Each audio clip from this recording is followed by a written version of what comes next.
everybody, this is Ogre Boy, and I'm going to be joined by Big D from Big D's Entertainment Rankings and Reviews, and we're going to be reviewing the new movie, Inside Out 2. So this movie is directed by Kelsey Mann, and in this movie, teenager Riley's mind headquarters is undergoing a sudden demolition to make room for something entirely unexpected, new emotions, joy, sadness, and anger, fear, and disgust, who've been running a successful operation, by all accounts aren't sure how to feel when anxiety shows up, and it looks like she's not alone. So, the other new emotions we get are ennui, which is boredom, embarrassment, and envy, and everything. So, before I get into my part, I'm going to let Big D do his part and everything as always, so take it away, Big D.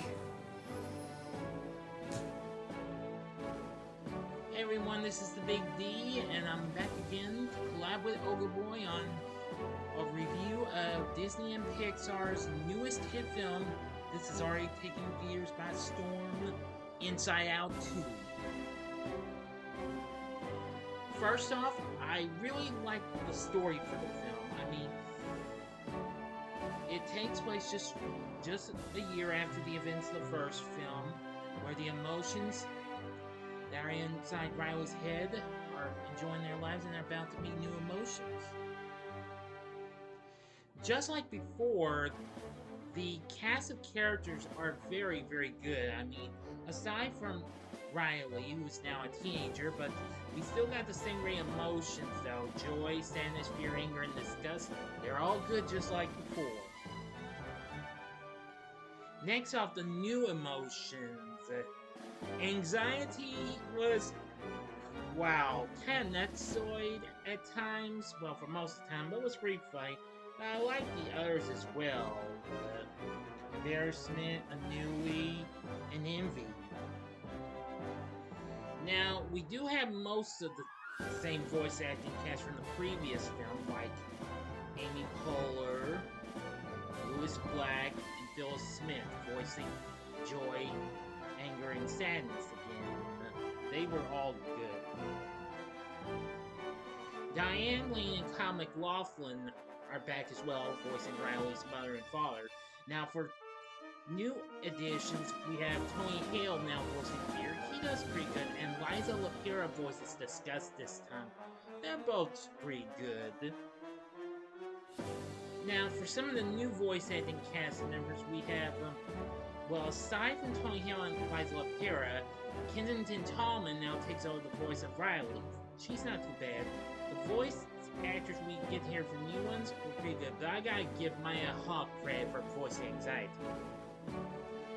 As for the others, Ayo Edaberry is pretty good as Envy, and Adele Exarchopoulos as Ennui, and Paul Walter Hauser as Embarrassment.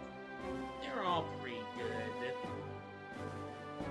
Now, while of course this might not be close as good as the first Inside Out, but this still manages to hold what the first film had to offer. A lot of emotional depth and stuff. Definitely, yeah. I couldn't agree, but that was what this had to offer as well. The music for Inside Out 2 done by Andrea Datzman was pretty good. And let's see, and with the director Kelsey Mann in his feature directorial debut, he does a pretty good job in directing this. But of the whole, I absolutely loved Inside Out 2, almost as much as I loved the first film. It comes close, but just kind of misses it by that much. Still, it had great characters, old and new, and a great emotional depth, a good score, and great direction. Enough said. And as I've said already, this film's already become the biggest film of the year so far. You know, every movie that's come out since earlier this year, so can't really go wrong with that, even though it's kind of another big cash grab for Disney and hoping to redeem themselves. And they did. So as always, thank you for making me a part of this, Overboy. And of course, I would recommend you check out Inside Out 2. It's a pretty good sequel. You be the judge if you like it or not. Until then, this is the Big D saying, see ya. And thank you, Big D, for joining me on this video. It's great to have you on here as always. I always enjoy having you on here and everything. And now I'll go ahead and get going with my part of the review and everything.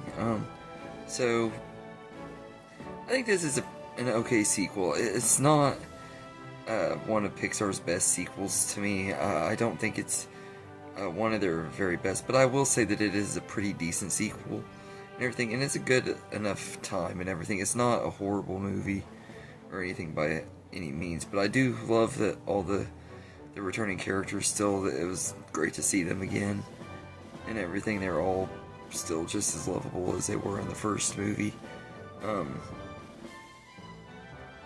everything, and I like all of the new emotions too. I think they're all pretty okay. Anxiety, I know, has been most people's favorites and stuff. I love Anxiety. I think she's a good character, but she also kind of gets on my nerves. But as somebody who lives with anxiety, I guess that might be why. It ain't necessarily anything that the writers did with the character that was wrong, though. She just kind of gets on my nerves. I don't really care for her or Envy very much, but I really liked Embarrassment. I kind of like Ennui a little bit too. I kind of find Ennui to be kind of fun, even though it's a boring character, if that makes sense. But I really love Embarrassment. I think he just steals the show out of all of these emotions and everything, and he doesn't even really do a lot, but he's likable and everything. The voice cast are all great. Once again, they all do. The returning ones do a great job, and the new ones are welcome additions and do really good too. Maya Hawke does the voice of Anxiety, and I think she does a pretty good job. But and I really liked Amy Poehler once again as Joy and everything. And I will say that the actors who took over Fear and Disgust are pretty good too. Fear's voiced by Tony Hale, who also voiced Forky in Toy Story 4. And you wouldn't think that it was the same guy. He doesn't sound like Forky at all in this movie. He sounds just like Bill Hader. He does a really good job at sounding like Bill Hader, and he did it. And he really surprised me. And the actress who did the voice of Disgust was really good too. She sounded just like Mindy Kaling and stuff, so I think they did a good job with the recasting, which Pixar is really good at doing, though. I will give them that. They've never really failed at recasting and everything. And I do like the different parts of Riley's mind that we get to explore this time and everything. I like the sarcasm. I thought that was pretty funny, and their journey to the trip at the back of the mind was an interesting take on stored up memories and stuff, memories that have been blocked out and stuff. I thought that was a unique story, or unique thing to add to the story and everything, and a unique theme to explore and everything. That being said, as far as negatives go, I will say that the story just isn't quite as strong as the first one. It's still really good and everything. It's an enjoyable movie, but this one I feel like is more in the vein of some of the other Pixar sequels that are really good movies, but aren't necessarily needed, I guess. Like Finding Dory. I absolutely love Finding Dory and stuff, but I just don't feel like that movie needs to exist. There's not really a justified reason. I'm glad it does, but it doesn't really have a reason. And I kind of feel this way on this movie too, like I have on other Pixar sequels and Monsters University, which is a prequel, but those are this one, The Incredibles 2, and Cars 2 and 3, which Cars 2 I don't really care for, but Cars 3 and the ones from the last few years that have came out, the sequels, I feel like even though they don't have a reason to exist, I'm glad they do, because they're entertaining sequels and stuff, and I do feel the same way on Inside Out 2. I think it's still a good sequel, and I'm not opposed to them doing a third movie, but I really would wish I really do hope Pixar gets back on track to doing original stories and stuff again, because that's been their best stuff this decade, and everything is their original movies and everything, and I don't want them to lose that, because they've been on a pretty good roll this decade. I know a lot of people would disagree. Lightyear was a hot mess, but we've had some other great ones like Soul and Luca and Turning Red and Onward, all great movies and all underrated movies and everything. And I want more original stuff like those movies than I do sequels like Inside Out 2 and stuff, but y'all have spoken, y'all want sequels, so that's what we're going to be getting and everything. And I know I kind of do it too. I like sequels too, and I prefer original, but that's what we're going to be getting, so I'm going to roll with it. So hopefully whatever sequels we get from Pixar will still be good, though. They've never really let me down too bad. I will say that this is the second sequel, though, that I have been disappointed with after Cars 2, because Cars 2 I had low expectations on, but I was still disappointed with it. This one, I wouldn't say I had low expectations on. I had way too high of expectations for it, I think, and I let myself get too caught up in the hype of a new Pixar movie that, like I do every summer. And this movie just disappointed me a little bit, but not enough to say that I think it's a bad movie, because it's not a bad movie at all and everything. I think it's a pretty solid sequel, and for a movie that didn't need a sequel, I think this is a pretty solid one and everything. And it's made me question, okay, maybe we could use a couple more of these, but they've got to find new premises to do than just the characters getting lost in the mind, because that's gonna get old really fast. It already kind of feels a little bit old and felt like a rehash in a lot of ways and everything. They've got to come up with new ways to come up with the story and everything. So, and I don't know what all you can do inside of a person's head and everything. There's just so much you can do, but we'll see what happens and everything. But I feel like the themes just aren't as good in this one, and it's definitely more of a cash grab than anything, which really sucks. But at the same time, it does have a good story and everything, and the animation is gorgeous and stuff. I will say that too. The animation is gorgeous, and I also love that they incorporated a little bit of 2D animation in here too, which I thought was refreshing and awesome and everything. So there are a few things in here that I like. So all in all, I think Inside Out 2 is a pretty decent movie. It's an okay time. Not near as good as the original or as thought-provoking as the original, but it's still a pretty decent sequel and everything. So I'd go as far to say as I'd give Inside Out 2 a 7 out of 10. I would give it higher, but I just don't feel like it really deserves more, because it's not necessarily a necessary movie. It's an okay, there's a good time as far as sequels go and stuff. It's a very solid sequel, but it's not a necessary sequel. It's not one that I feel like I absolutely had to have, or that I was really asking for and everything.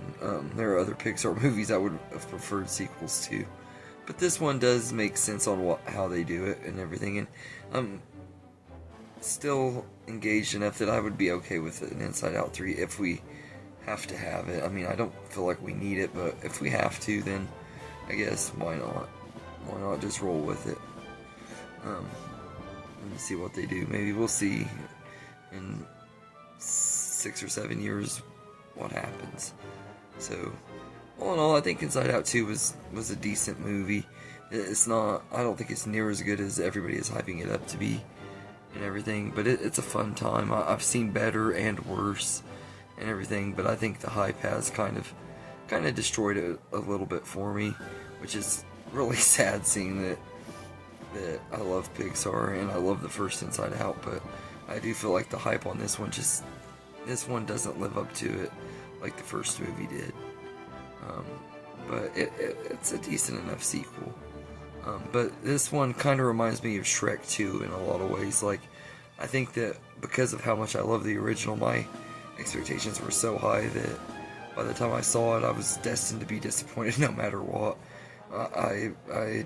Between already being excited for it and hearing how good it was from everybody else, I was just super, super hyped. But, in Shrek 2, I was the same way. I was hearing all the hype around it when it first came out. I finally got to see it and felt disappointed, but, this movie I think could be like Shrek 2, where over the years I'll rewatch it and rewatch it and rewatch it, and it'll grow on me, and eventually I'll end up loving it almost as much as the first, maybe, possibly. It happened with Shrek 2, it could happen with this one. But anyway, thank you Big D for joining me. I'm glad you were able to enjoy the movie. I really did enjoy it too, though. It's not one of my most favorites, but it's a solid sequel and everything. So thank you Big D for joining me. It's great to have you on here. I hope that we can continue these Pixar collabs as Pixar movies come out and everything. I'm still working on the top 10 Pixar characters. That's one of the ones I'm working on and everything. But thank you guys, and I hope you enjoyed this video, and have a good day, everybody.